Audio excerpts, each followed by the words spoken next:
네, 7월 1일 멤버십 라이브 파트 1 시작하도록 하겠습니다. 네, 비트코인이 그래도 7월 첫날부터 의미 있는 반등 모멘텀을 선보여주고 있어서 상당히 반갑게 느껴지는 그런 상황입니다. 일단 63,000달러 지지 테스트를 잘 진행을 해주고 있어서 지금 딱 이제 20일 지수 이동 평균에 대한 지지 테스트를 진행을 하고 있는 거고, 다음 타깃은 66,400달러 부근의 50일 단순 이동 평균. 지금 분위기만 딱 놓고 봤을 때는 뭐 추가적인 하락보다는 이제 슬슬 반등 모멘텀을 그려나가게 되지 않을까, 그런 기대감을 좀 안겨주고 있습니다. 그래서 특히나 월간 종가가 62,000달러대에서 마무리가 됐기 때문에 7월부터는 조금 다를 수 있지 않을까. 의미 있는 3분기, 그리고 더 의미 있고 재밌을 4분기, 이 정도 생각 우리가 충분히 해볼 수 있을 것 같습니다. 이제 정말 뭔가 이 세팅이, 셋업이 많이 다 됐겠다라는 생각이 좀 드는 그런 차트입니다. 항상 이전 사이클의 올타임 하이를 돌파하기가 이게 좀 쉽지가 않았어요. 단방이 안 됐단 말이죠, 항상. 하지만 돌파 지지를 받으면 급격한 포물선형 랠리가, 이른바 바나나 랠리라고 하잖아요. 바나나 모양으로 쫙 하고 만들어지는 게 늘 그랬어요. 2017년 올타임 하이를 2021년도에 진짜 이게 한 방에 안 뚫리잖아요. 때리고 때리고 때리다가 빵 하고 올라가서 이게 2021년 4월, 2021년 11월 거대한 약세장 우리가 경험했고, 지금 때려잡고 있는 겁니다. 근데 이번에 올라설 것 같은데 올라섰어요. 63,000달러까지. 그렇기 때문에 69,000달러에서 70,000달러 영역까지만 조금만 더 힘을 내주면은, 셋업이 완성되고 있구나. 무슨 셋업? 이번 반감기 포물선형 랠리를 위한 셋업. 거진 다 된 것 같다라는 생각이 듭니다. 그래서 이게 위클리 차트이기 때문에 차트 캔들 몇 개 더, 그러니까 7월 달에 캔들 몇 개만 더 의미 있게 만들어 준다라면 한 7월 말이나 8월 정도부터는 한번 포물선형 랠리의 시작 지점을 늦어도 9월 전에는 우리가 바라볼 수 있지 않을까. 그 사이에 알트 시즌을 기대해 볼 수 있지 않을까. 뭐 그런 기대감을 상당히 선명하게 보여주는 그런 모습이 아닐까 싶습니다. QCP 캐피털 이번에 뭐 의미 있는 전망을 제시했습니다. 지난주에 6만 달러가 한번 깨지기도 했지만 이번 주에는 63,700달러로 주간 차트를 시작했다. 모든 지표가 7월 강세장을 가리킨다. 과거에도 6월에는 평균 마이너스 9.85% 하락률을 보였었고 7월에는 평균 9.6% 상승세를 보였다. 비트코인 현물 ETF도 지난 금요일 순유입으로 회복이 됐고 이더리움 현물 ETF 승인 기대감도 최근 반등을 견인한 것으로 보인다. 이렇게 긍정적으로 이야기를 하고 있습니다. 실제로 보면 역사적으로 7월은 강세일 때가 더 많았고 6월은 약세일 때가 더 많았습니다.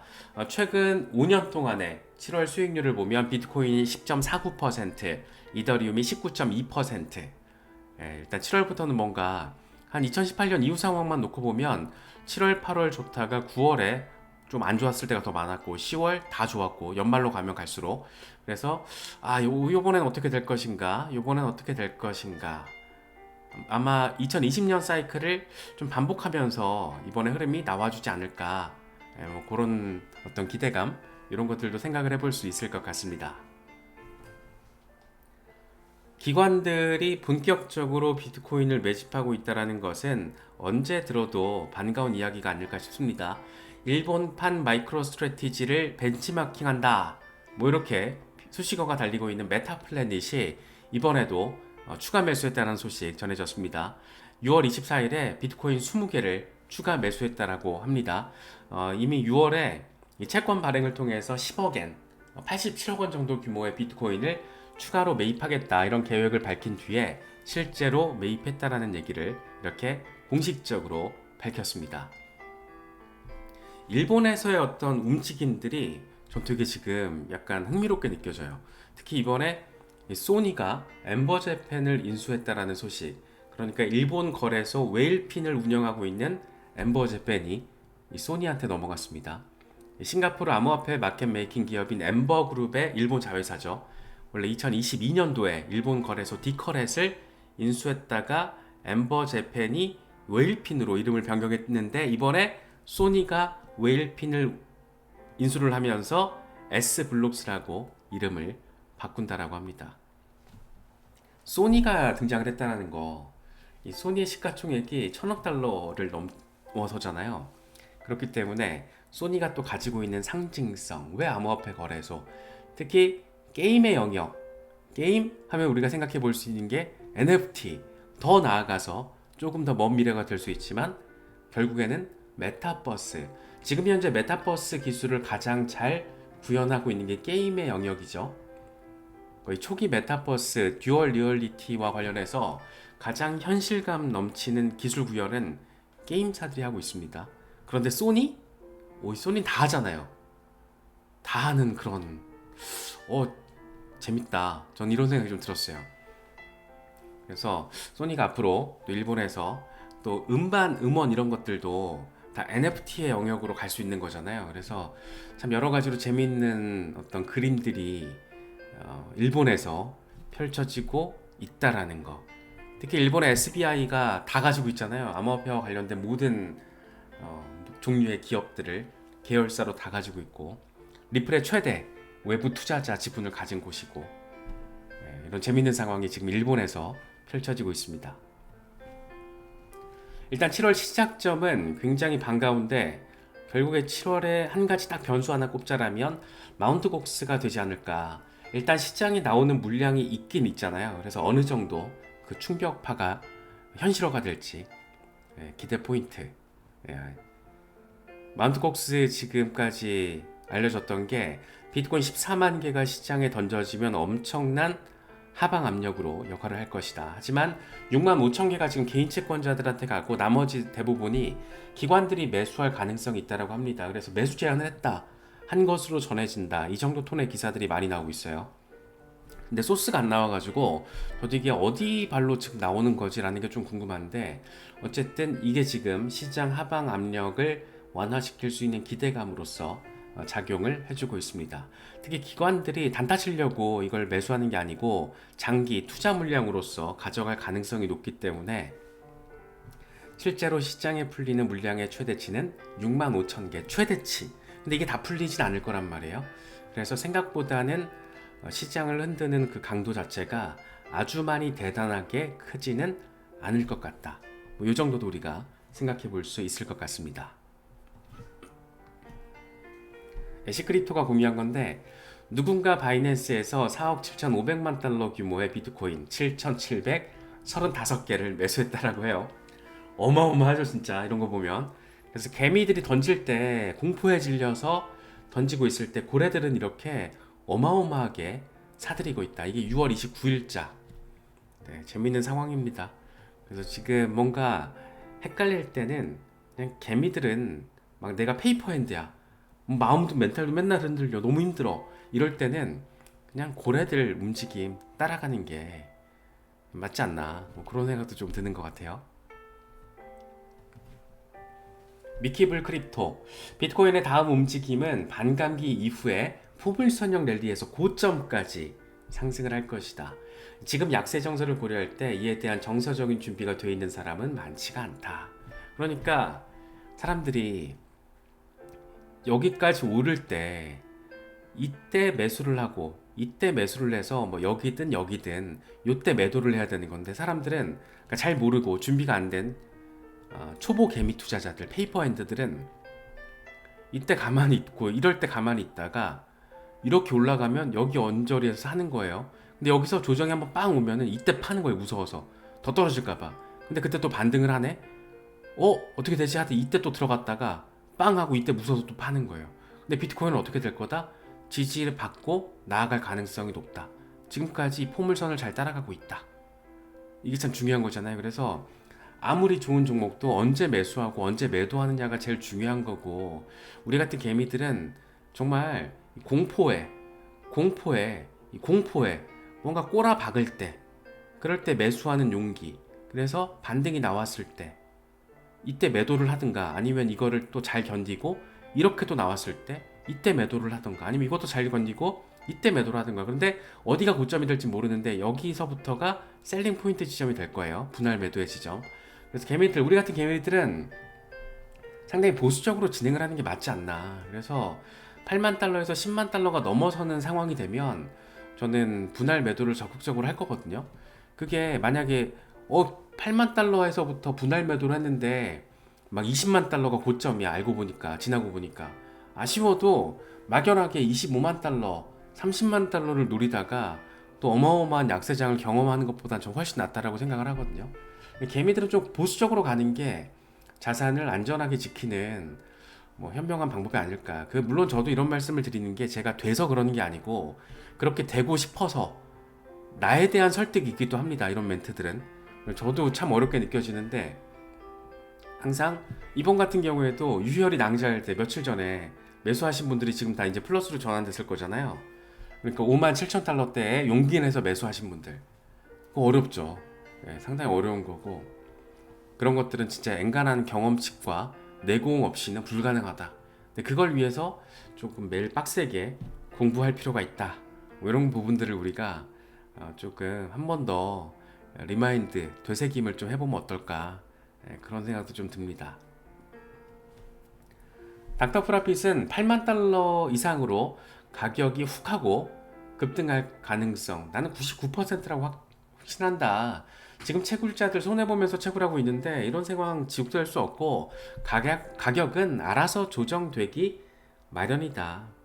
네, 그런 얘기 하고 있어요. 저는 굉장히 동의하는 멘트입니다. 그래서 8만 달러 정도는 생각보다 스리슬쩍 7월에서 8월 사이에 한번 와줄 수 있지 않을까. 아무리 길어지더라도 4분기 9월 전후 시점에서는 4분기가 시작되는 10월이죠. 10월 전후 시점에서는 8만 달러 위에 어떤 가격들 그 미지의 영역을 우리가 좀 바라볼 수 있지 않을까. 그런 생각이 좀 들기도 합니다. 에모닉스가 재밌는 얘기를 해요. 인생을 바꿔줄 알트 시즌이 다가오고 있다. 진짜 질문은 뭐냐면 당신은 알트 시즌 준비가 돼 있는가? 이렇게 질문을 던지고 있습니다. 진짜 어마어마해요. 어마어마한데 우린 지금 여기 있다라는 거예요. 과거에도 그랬듯이. 어렵습니다. 자, 어려운 시간을 많이 견뎌왔는데 우린 지금 여기가 아니고 여기죠. 잘못 표시가 됐을 거예요. 여기가 여기쯤 와 있고 이제 이거를 어떻게 우리가 향유를 하고 대응을 할 것인가. 그 중간중간에 또 어마어마하게 느껴지는 그런 조정이 또 올 수 있잖아요. 20% 이상, 30% 정도까지도. 그때 이제 멘탈 잘 잡고 그때 잘 견뎌내야지 여기 어딘가를 우리가 즐길 수가 있을 겁니다. 그래서 그런 부분들 내가 어디서 매수를 했는지를 생각하면 될 것 같아요. 여기 언저리에서 매수하신 분들은 지금 다 플러스실 거니까. 근데 이쯤에서 매수하신 분들이 지금 어려울 거란 말이에요. 그래서 나는 그럼 어떤 대응을 해야 될 것인가. 그런 고민하기 굉장히 지금 괜찮은 시기가 아닌가 싶기도 합니다. 크립토 타이탄 비트코인 도미넌스 주간 차트입니다. 이번에 지금 어렵다라는 거 확인이 되고 있죠. 54% 아래로 쭉 한 번 더 빠져주면 쭉 이게 지금 알트 시즌이 될 거잖아요. 비트코인 도미넌스가 40%까지 쭉 한 번 빠져줬을 때 이때 이제 알트들이 펌핑이 나올 텐데 빨리 좀 이런 게 왔으면 좋겠습니다. 이게 지금 확정되는 상황이라면 그러니까 여기서 다시 안으로 들어가는 게 아니라면 이 밑으로 비트코인 도미넌스 차트가 빠지는 상황이라면 몇 주 동안의 조정 이후에 알트코인들 매우 강세를 보이게 될 것이다. 이렇게 얘기를 하고 있습니다. 알트 시즌 요때 빨리 좀 왔으면 좋겠죠.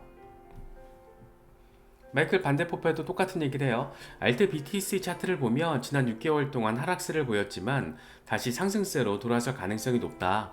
주간 차트를 보면 엄청난 강세장이 예상된다. 진짜 여기서 지금 어리버리 치고 있는데 이 정도까지만 비트코인 대비 훨씬 더 큰 퍼포먼스를 보여준다라면 그러다가 다시 비트코인이 좀 반등세를 보이고 이후에 다시 빵 하고 올라가는 이런 그림.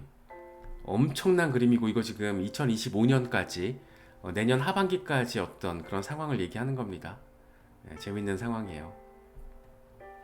이더리움 현물 ETF는 일단 7월 8일까지 수정 서류, S1 수정 서류가 제출될 거기 때문에 실제로 출시가 되면 빠르면 7월 10일, 늦어도 7월 안에는 충분히 실제로 출시될 가능성이 높지 않나, 그런 기대감.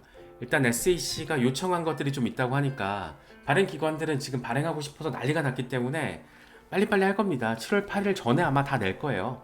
그래서 7월 중순쯤에 10일에서 15일 정도 사이에 딱 이더리움 현물 ETF가 시장에 출시가 되면 그것과 동시에 이렇게 의미 있는 알트 시즌 빵 하고 나와주지 않을까. 그래주면 얼마나 좋을까. 뭐 그런 생각이 들기도 합니다. 이더리움 12시간 차트인데 되게 예뻐요. 지금 되게 예쁘고 이번에 한번 조금 더 의미 있게 다시 4,000달러 위로 올라서는 그림 우리가 바라볼 수 있지 않을까. 그렇게 이번 사이클 전체를 통틀어서 10,000달러 내지는 10,000달러 근처로 의미 있는 고점 만들어낼 수 있지 않을까. 그런 기대감을 안겨주는 차트인 것 같습니다. 라울팔은 솔라나를 엄청 띄우죠. 지금 개인 순자산 암호화폐 할당량의 90%가 솔라나래요. 원래 이게 한 4월 정도에는 80%라고 밝혔던 건데 몇 달 사이에 이게 또 비중이 더 늘었습니다. 그래서 가격 변동성은 수반하고 있지만 상당한 회복력을 갖추고 있는 게 솔라나다. 저렴한 비용으로 발행할 수 있는 NFT 인프라, 상대적으로 빠른 거래 속도 이런 것 등은 솔라나가 선두주자로 자리 잡는 데 핵심적인 역할을 하고 있다. 뭐 솔라나 띄우기에 여념이 없는 개인 할당량의 90%가 솔라나라는 거, 이거 되게 의미 있는 고백이죠. 이 사람 기관들한테 투자 자문하는 사람입니다. 솔라나 현물 ETF에 대해서 이번에 바네크가 ETF를 신청을 했는데 승인 가능성 되게 높다. 이 대선 결과와 상관없이 승인될 것이다. 이런 얘기들을 강조하고 있다는 것도 재밌게 느껴지죠. 알트코인들 몇 개 차트가 예쁜 것들이 많아요. 이번에 하도 조정을 세게 받은 종목들이 많아서 이게 제가 지금 특정 종목을 언급드리는 게 아니고 이런 그림의 차트들이 많다라는 거. 일단 폴리곤 매틱 일간 차트, 이더리움 레이어2의 상징성을 가지고 있기 때문에 이더리움 현물 ETF 출시 이후에 이더리움이 급반등이 나와준다라면 폴리곤 매틱도 같이 움직여줄 가능성, 같은 방향성을 가지고. 근데 지금 하단 지지라인 지지를 잘 받아주고 있잖아요. 그래서 반등 가능성이 있고 그렇게 좀 의미 있게 다시 튀어오를 가능성에 대해서 이야기를 하고 있는 그런 차트입니다. 이건 월드코인인데 월드코인도 와 이렇게 많이 빠졌나 좀 깜짝 놀랐어요. 저는 월드코인을 저번에 매도를 해서 차익 실현을 했는데 월드코인이 엄청 빠졌더라고요. 차트를 보니까 차트 모양새 되게 예쁘네. 그래서 월드코인 가지고 계신 분들은 지금 아마 조정이 워낙 빡세가지고 조금 힘든 시간을 여기 언저리에서 매수하신 분들은 힘든 시간을 보내실 수도 있는데 지금 차트를 보니까 다시 한번 반등할 가능성에 대해서 생각을 해볼 수 있는 그런 흐름. 특히 AI 테마가 힘을 받는 때가 오면은 어쨌든 챗 GPT와 연계가 돼 있는 프로젝트이다 보니까 월드코인을 가지고 계신 분들은 조금 더 지켜보셔도 어떨까, 뭐 그런 생각이 좀 듭니다. 라이트코인 가지고 계신 분들 은근히 계시더라고요. 저희 채널에 라이트코인도 아까 앞서 살펴본 폴리곤과 지금 그림이 거의 비슷합니다. 그래서 이런 지금 채널 안에서 지지를 받을까 말까 내지는 받고 있는 그런 차트가 되게 많아요. 그래서 내가 가지고 있는 종목들, 특히 최근에 알트들 조정 세게 받았는데 지금 어떤 모양인지 체크를 해보시는 것도 나쁘지 않을 것 같아요. 그래서 이런 모양 비슷한 애들 지금 되게 많다. 이건 비체인입니다. 비체인도 지금 반등을 좀 해주는가 하다가 지지라인 지지 테스트 하고 있는데 지금 이 차트에서는 의미 있게 반등세를 보일 거야 내년까지, 이런 얘기를 하고 있습니다. 비체인 같은 경우에 저는 참 개인적으로 궁금한 게 워낙 펀더멘털, 유틸리티적인 특징, 시장의 평가 이런 게 지금 다 끝났기 때문에 이런 되게 의미 있는 블록체인 혁신을 구현하고 있는 이런 종목들이 조금 더 퍼포먼스가 나와줘야 되지 않을까. 민코인들 난리치는 거 보고 있으면 좀 아쉬워요. 그래서 비체인, 그렇고 뭐 리플 뭐 이런 친구들 보면 좀 아쉬운데 비체인도 약간 기대감을 안기는 그런 모양이 나와주고 있습니다. 여러가지 지금 상황들을 놓고 보면 우려보다는 좀 기대 포인트를 가질 수 있는 부분들이 많은 것 같아요. 그래서 이런 부분들 잘 참고하시면 더 좋을 것 같습니다.